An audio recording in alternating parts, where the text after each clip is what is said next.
Well, the milestone achieved by the original President Bola Ahmed Tinubu.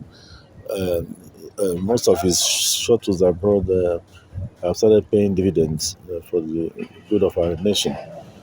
Today, the Bilateral Air Services Agreement um, has been signed between both countries, Brazil and Nigeria.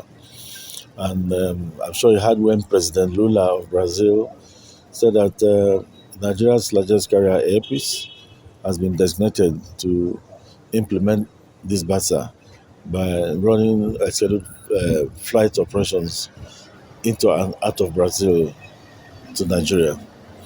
So it's a milestone in the sense that the connectivity is something long overdue, and our dear president has made it possible for this to come into fruition today. It will open up both economies. The Brazilian economy is the largest in Latin America. The Nigerian economy is the largest in Africa. So both countries are very rich, both in human and natural resources. They need to tap into this. But without aviation, it will be very, very difficult for some of these things to be actualized. You know, aviation is a catalyst for further development. And today is a significant milestone uh, that has been achieved. And we are very glad about it. In terms of actual operations, when do we hope for you to start fully? When should Nigeria Yeah, we are expect? looking forward to starting at about towards the last week of November into December this year. How many flights a week? We On cannot both? start daily flights for now, but we want to start with three weekly flights. That's three flights a week for the time being.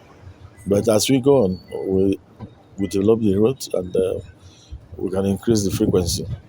As in Abuja to what's the Sao Paulo? Just be specific. The road. We told the Brazilians that we want to do Lagos, Sao Paulo. I mean Lagos, Rio, Sao Paulo, then and back to Lagos like that. That's taking people going to both cities and dropping people in both cities before coming back to Nigeria. Thank you very much. All right. Thank Okay. So after yesterday's engagement, what are the key takeaways, the benefits of this visit? Quite a number of takeaways. I think the first one is the fact that what has become passive over the years and the decades, we've had the president that has had the presence of mind and the commitment and the political will to reawaken and restart this process. That's President Bola Tinubu. And we did hear President Lula da Silva actually make reference to that at the press briefing, saying some 2 decades ago this was started and then nothing happened. And he was wondering why. We have so many commonalities, we share opportunities, and I think so. At the point we are now, I think the major takeaway is that we have Nigeria and Brazil back at the table. But more importantly, you have two leaders who have been forged in the crucible of democratic struggle. President Bola Tinubu was jailed for challenging military dictatorship. Lula da Silva, because of the internal politics of this country, was jailed for over 1.5 years. These are democratic soldiers. They understand what it means that democracy without development comes to nothing. So we've come to a point in our history as a country, or for both countries, where I have leaders who are propelled by the same desires for development, the same desires to empower their people, the same desire to use the resources of their country to be able to push forward the South-South cooperation. And I think that's the major takeaway for me. But then there's a couple of other low-hanging fruits. We see the agricultural mechanization that has been on since 2019, now restarted this year under President Bola Tinubu.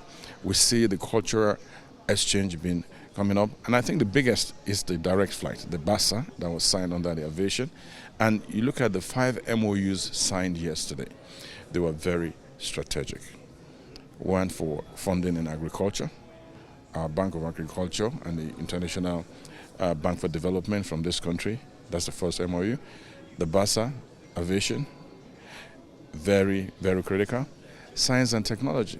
This country's rise, this country's ability to lead the South, this country's position as the largest economy in Latin America was buoyed and supported by science and technology.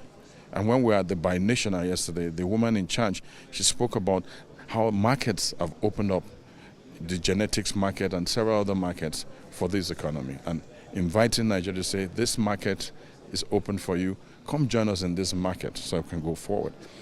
So I think the MOUs were key, 5 of them, when you look at the others that have come before under the Binational Commission. And going forward, I think if we're able to set up a task force that will take this forward, the immediate benefits will start. Already tomorrow, we know there's an Airpeace flight going to Abuja tomorrow. We know that in another 1 or 2 weeks, Lagos and São Paulo will just be a dash, 8 hours, 8.5 hours. Those are major open skies between two countries. I think we're seeing a new vista that will energize the effort and the reform started by Mr. President in terms of diversification, in terms of opportunities for our young people. Their skills program in this country is one of the best. An MOU was signed yesterday. Another one will be signed. Smidan is here, Naseni is here. So the youth of our country already should be happy that this president is breaking the frontiers for them, not just resources within our country, but also networking across the Atlantic for the benefit of our young people. That was a long one. Just break it down a little bit for us. Nigerians back home are very expectant. For example, in the aviation sector, we've talked about... What's an MOU? It's a memorandum of understanding. That these two parties have an understanding that they have commonalities, they have assets, they have strengths they want to leverage on. And where one is weak, the strength of another lifts it up. So we have an aviation industry in Brazil, Latin America, that's clearly more developed than ours. But also, the partnership we have now is open skies, direct flight. We all flew here. We had 3 stops, a cumulative 19 to 21 hours. We all know that going back will take us 2.5 to 3 days. Now, that has changed. That's the power of an MOU. There's an understanding, a partnership where there are responsibilities on both sides. There are also benefits. That will improve trade, tourism. Investors will be willing to get on the plane from Lagos to come here. They can go back in another day. That's important. The other MOU we signed is on science and technology. This country has a science and technology ministry that permits agriculture, that permits automobile, that permits medicine. Based on the researches and findings, they are able to develop even their seeds. So they now share some of this knowledge with some of this technology with our own departments and agencies as concerned. So support coming from both sides. We also have the International Bank for Development in Brazil, signing an agreement with our Bank of Agriculture. And simply stated, just look at the GIP, 1.1 billion. It's focused on agri-mechanization. Look at the potentials already. 10,000 direct jobs, 5 million indirect jobs, 50,000 farming implements, and 10,000 tractors. Massive, isn't it? Now, you look at the Marco Polo buses, those massive buses for transportation, they're produced in this country. Look at the Combi buses. 50 years ago, the strongest, they're still produced there. Now they will start producing CNG-enabled buses. We've seen the chairman of presidential CNG initiative is here already. So when you look around, you have the key agency leads here. And in the last 3 days, we've seen them just fan out, not just hanging around somewhere. We've seen them go to Sao Paulo. We've seen them go to sites.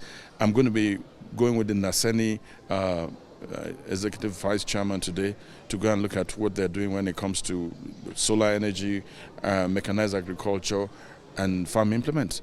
So for me, I think that you look at AGOA. AGOA is African Growth and Opportunity Act. Is going to come to an end by the time we get to the United Nations in September. What then comes to Africa? Nigeria is not sitting on his hands. He's saying, let us look at the South-South cooperation.